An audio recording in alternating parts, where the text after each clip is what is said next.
시대의 소망 제72장 나를 기념하여. 내가 너희에게 전한 것은 주께 받은 것이니 곧 주 예수께서 잡히시던 밤에 떡을 가지사 축사하시고 떼어 가라사대 이것은 너희를 위하는 내 몸이니 이것을 행하여 나를 기념하라 하시고 식후에 또한 이와 같이 잔을 가지시고 가라사대 이 잔은 내 피로 세운 새 언약이니 이것을 행하여 마실 때마다 나를 기념하라 하셨으니 너희가 이 떡을 먹으며 이 잔을 마실 때마다 주의 죽으심을 오실 때까지 전하는 것이니라. 고린도전서 11장 23절부터 26절. 그리스도께서는 두 제도와 그 의식에 따르는 두 큰 축제 사이의 전환점에 서 계셨다. 흠없는 하나님의 어린 양이신 그리스도는 자기 자신을 속죄물로 지금 막 바치려고 하였으며 이렇게 함으로 그분은 4000년 동안 당신의 죽음을 지적하여 온 예표와 의식의 제도를 끝내실 것이었다. 그분은 제자들과 함께 유월절을 잡수실 때 당신의 큰 희생에 대한 기념이 될 예식을 유월절 대신으로 세우셨다. 유대인들의 민족적 축제일은 영원히 끝나려고 하였다. 그리스도께서 세우신 예식은 각 시대를 통하여 모든 나라에서 당신을 따르는 자들이 지켜야 하였다. 유월절은 애굽의 속박에서 이스라엘이 구원받은 기념으로 세워진 것이었다. 해마다 자손들이 이 의식의 뜻을 물을 때마다 그 역사를 되풀이해서 말해주도록 하나님께서 지시하셨다. 이렇게 함으로 경이로운 구원은 모든 사람의 마음에 새롭게 간직될 것이었다. 성만찬 예식은 그리스도의 죽음과 결과로 이루어진 큰 구원을 기념하기 위하여 주신 것이다. 그리스도께서 능력과 영광으로 재림하실 때까지 이 의식은 기념되어야 한다. 이것을 통하여 우리를 위하여 행하신 그분의 위대한 사업은 우리 마음속에 항상 새롭게 간직된다. 애굽에서 구출되던 때에 이스라엘 자손들은 허리에 띠를 띠고 손에 지팡이를 잡고 여행할 준비를 갖추고 선 채로 유월절 만찬을 먹었다. 그들이 이 예식을 지킨 방법은 그들의 입장에 합당한 것이었는데 그 까닭은 그들이 애굽 땅에서 쫓겨나 광야를 통과하는 고통스럽고 어려운 여행을 시작하려고 하였기 때문이다. 그러나 그리스도 당시에는 사정이 달랐다. 그들은 이제 타국으로 쫓겨나가려는 자들이 아니요 저희 나라에 사는 자들이었다.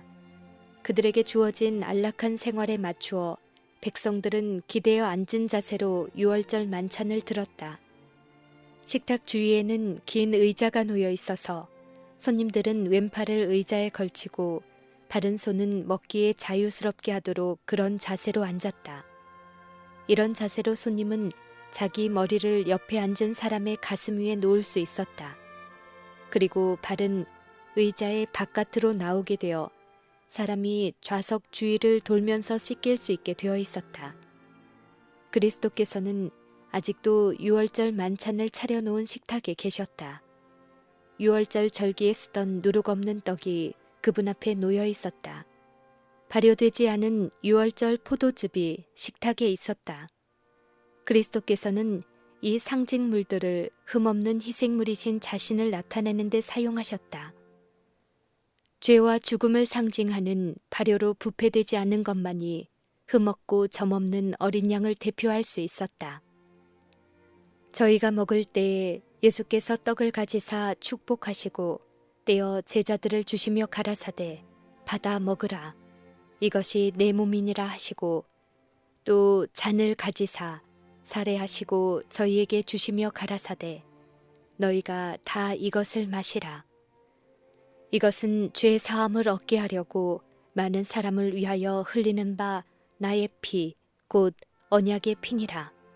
그러나 너희에게 이르노니 내가 포도나무에서 난 것을 이제부터 내 아버지의 나라에서 새 것으로 너희와 함께 마시는 날까지 마시지 아니하리라 하시니라. 반역자 유다도 성만찬 예식에 참석하였다.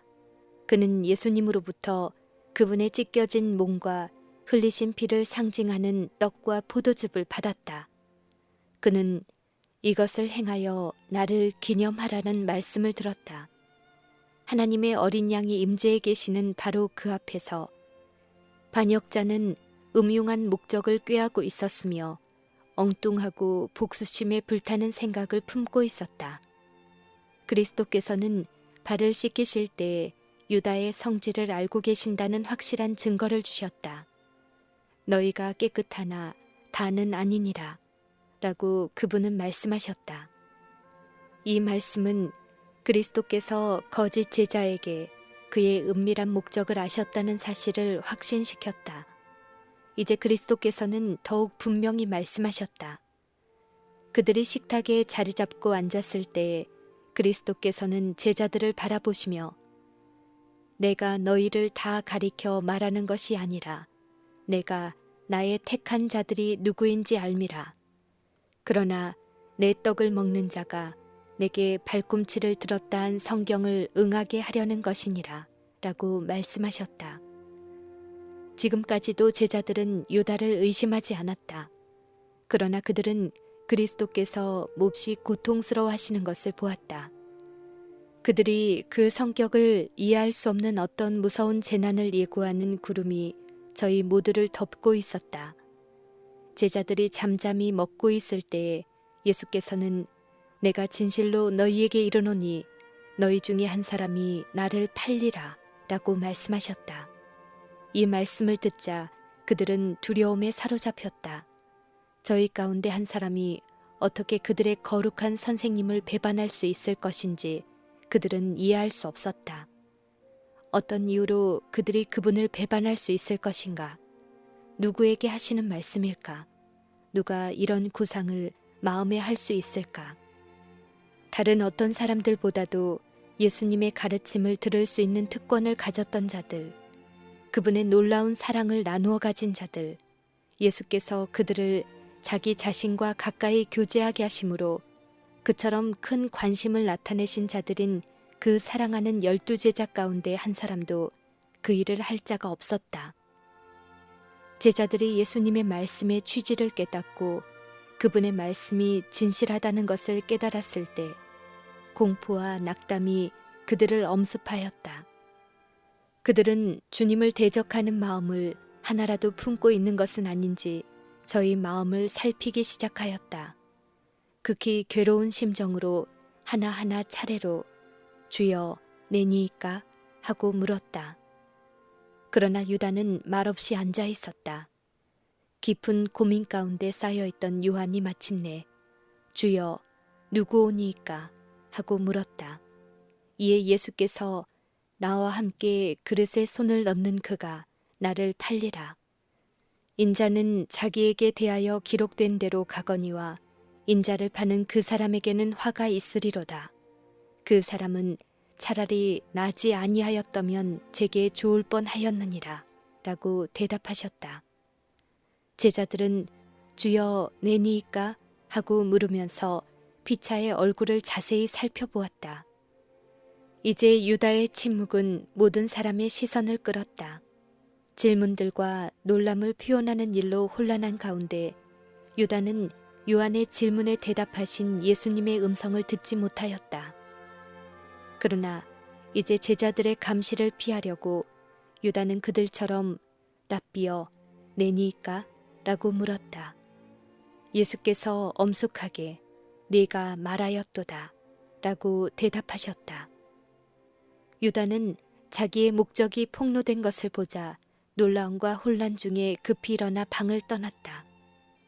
이에 예수께서 유다에게 이르시되 네 하는 일을 속히 하라 하시니 유다가 그 조각을 받고 곧 나가니 밤이더라.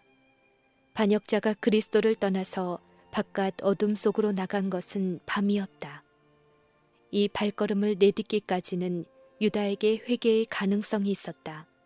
그러나 그가 주님과 그분의 동료인 제자들 앞을 떠날 때 최후의 결정은 이루어졌다.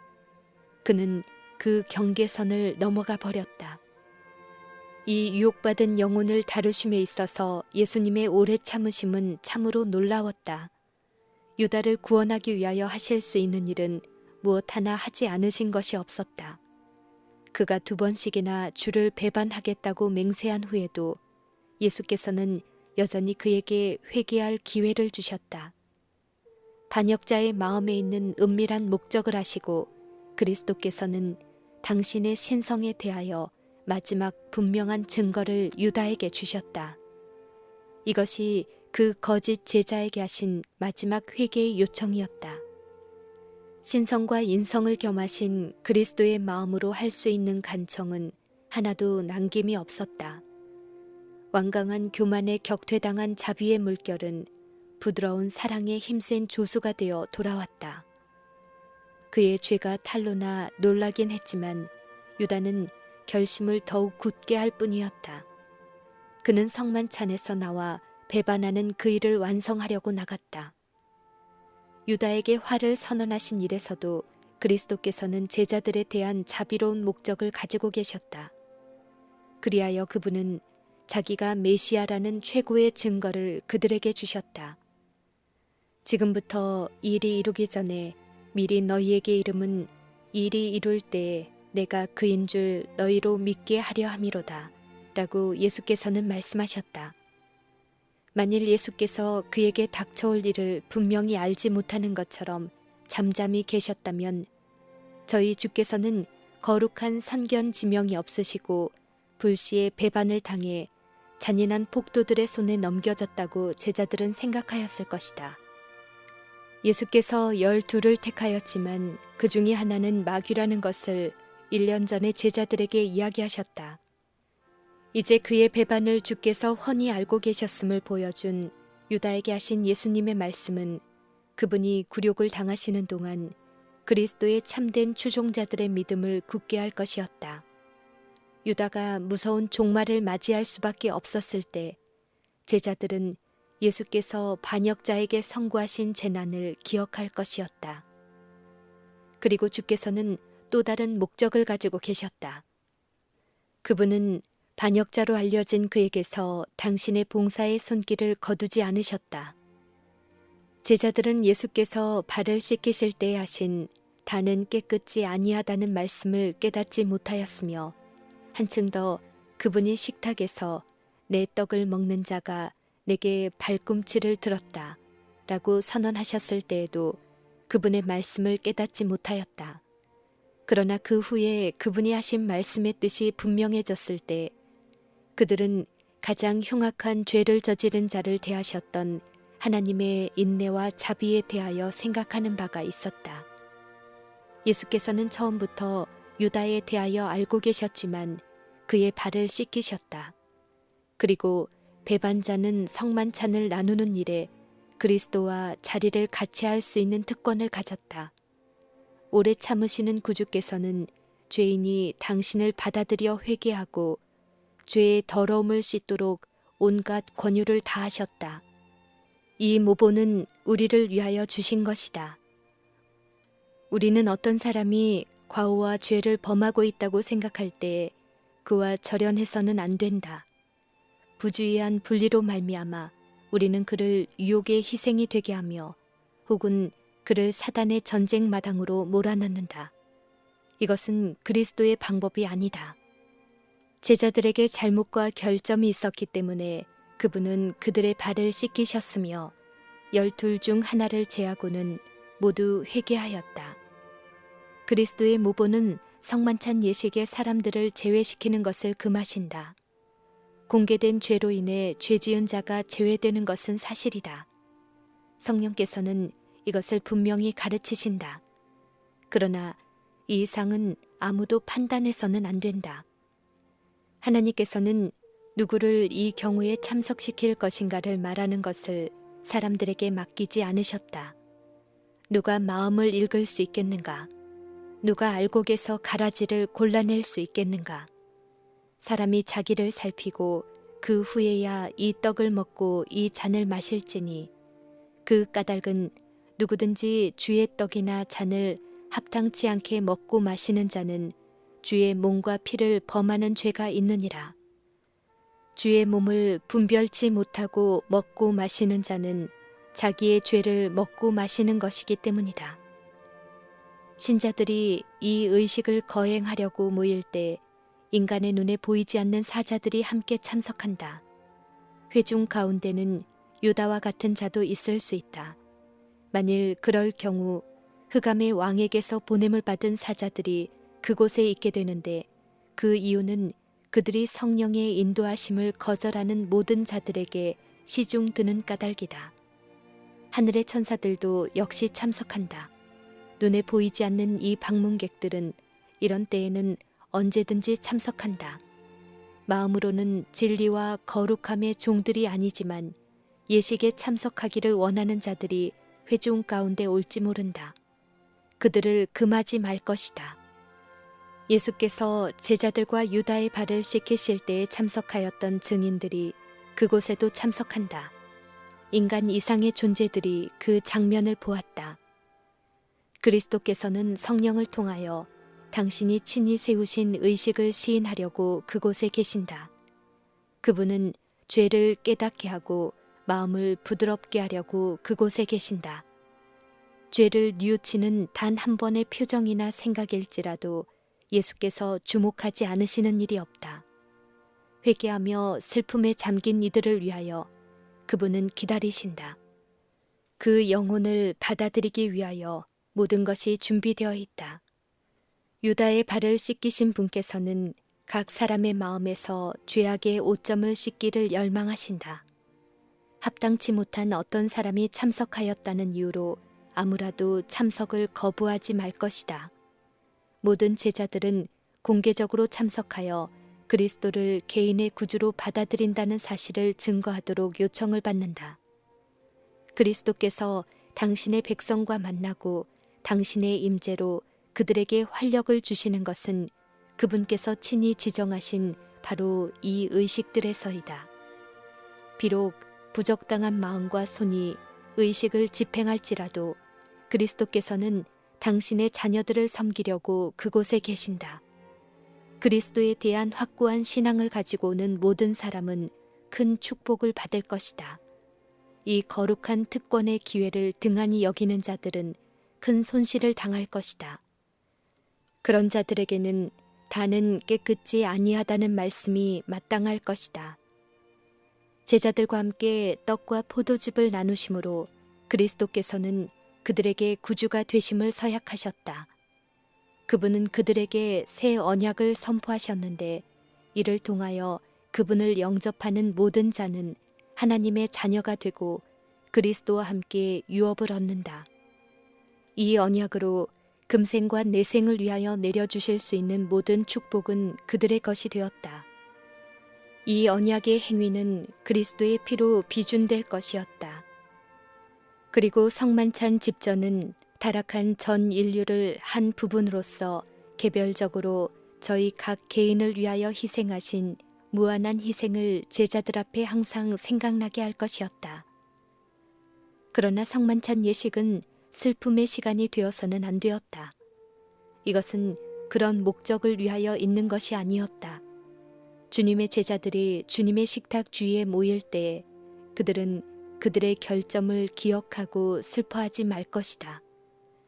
그것이 향상시키는 것이었든지 저하시키는 것이었든지 간에 그들의 과거의 종교적 경험에 얽매이지 말 것이다.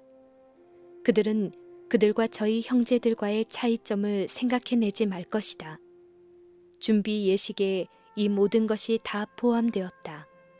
반성, 죄의 자복, 의견 충돌에 대한 화해 등 이 모든 것이 다 이루어졌다.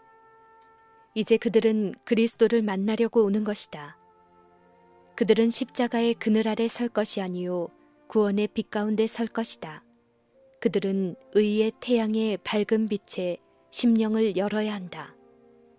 그리스도의 가장 귀중한 보혈로 깨끗함을 받은 마음으로 비록 보이지 않을지라도 그분의 임재하심을 충분히 인식하는 가운데 그들은 평안을 너희에게 끼치노니 곧 나의 평안을 너희에게 주노라. 내가 너희에게 주는 것은 세상이 주는 것 같지 아니하리라.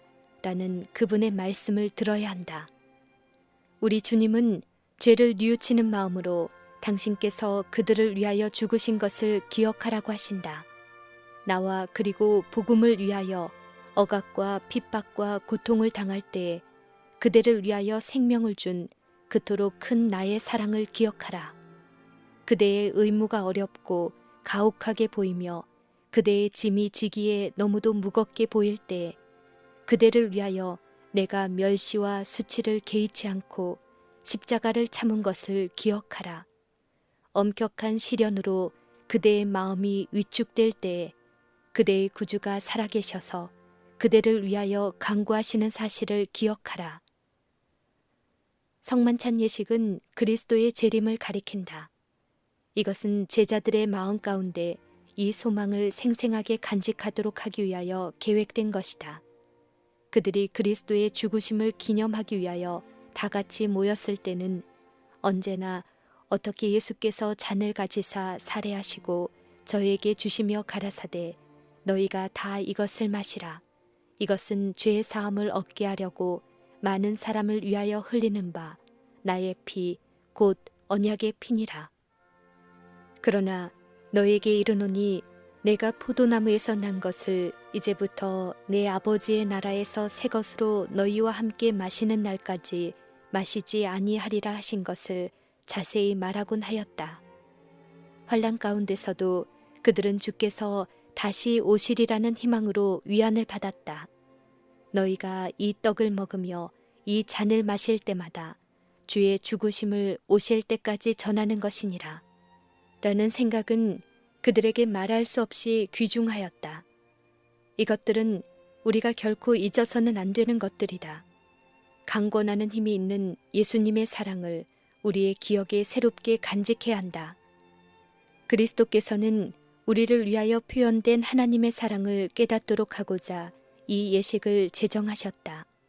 그리스도를 통하지 않고는 하나님과 우리의 영혼의 연합이 있을 수 없다. 형제와 형제 사이의 연합과 사랑은 그리스도의 사랑으로 말미암아 굳고 영원해야 한다. 그리스도의 죽으심만큼 그분의 사랑을 우리에게 효험있게 만든 것은 없다. 우리가 즐거움으로 그분의 재림을 바라볼 수 있는 것은 오로지 그분의 죽으심 때문이다.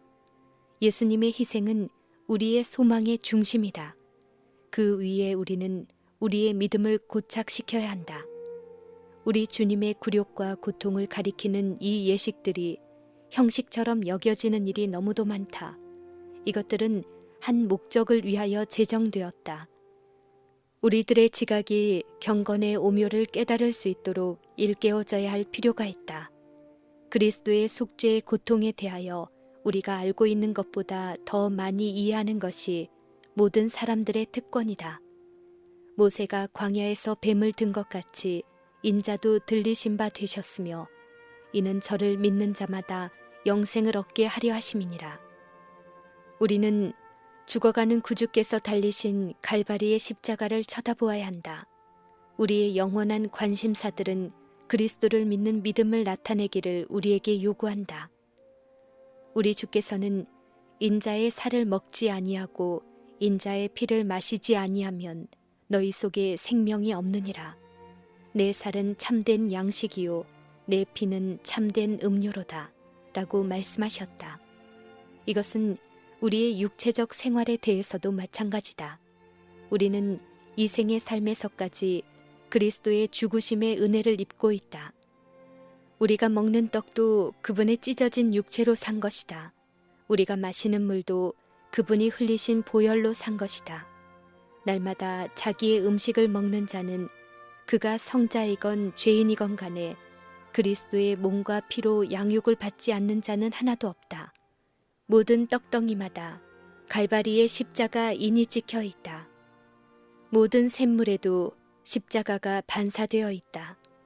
그리스도께서는 이 모든 것이 당신의 큰 희생을 상징하는 것이라고 가르치셨다.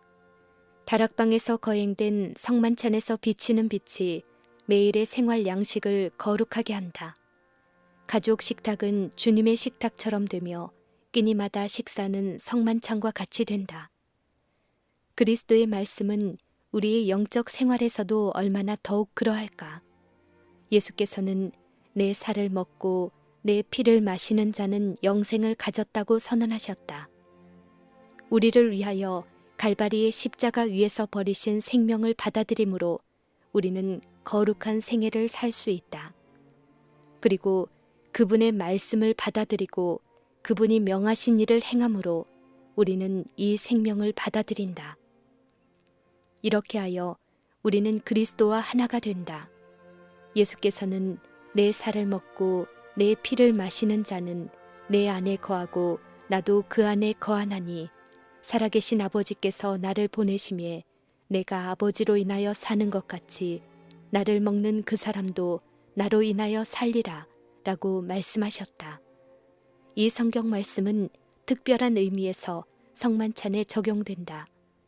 믿음으로 우리 주님의 큰 희생을 깊이 생각할 때 그 영혼은 그리스도의 영적 생애에 동화된다. 그 사람은 모든 성만찬 예식 때마다 영적 능력을 받을 것이다. 이 예식은 신자가 그리스도와 밀접한 관계를 맺고 그리하여 하나님과도 밀접한 관계를 맺는 산 연결을 이룬다. 특별한 의미에서 이것은 의존적인 인간과 하나님 사이의 연결을 이룬다.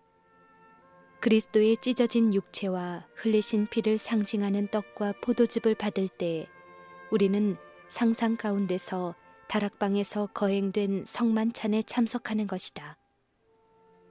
우리는 세상 죄를 지신 분의 고뇌로 성별된 동산을 지나가는 것과 같다. 우리는 하나님과 우리를 화목하게 한 그 투쟁을 목격한다.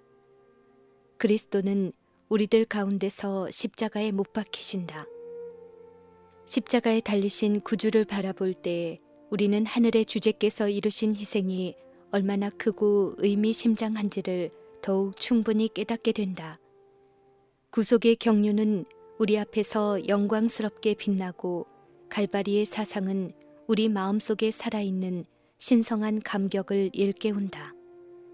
하나님과 어린 양에게 돌리는 찬양이 우리의 마음과 입술에 있을 것이니 이는 갈바리의 장면들을 기억 속에 생생하게 간직하는 영혼들에게는 교만과 자아 숭배가 번성할 수 없는 까닭이다. 구주의 다함이 없는 사랑을 바라보는 자는 사상이 향상되고 마음이 순결하게 되고 품성이 변화될 것이다. 그는 나아가 세상의 빛이 될 것이며 이 오묘한 사랑을 어느 정도 반사할 것이다.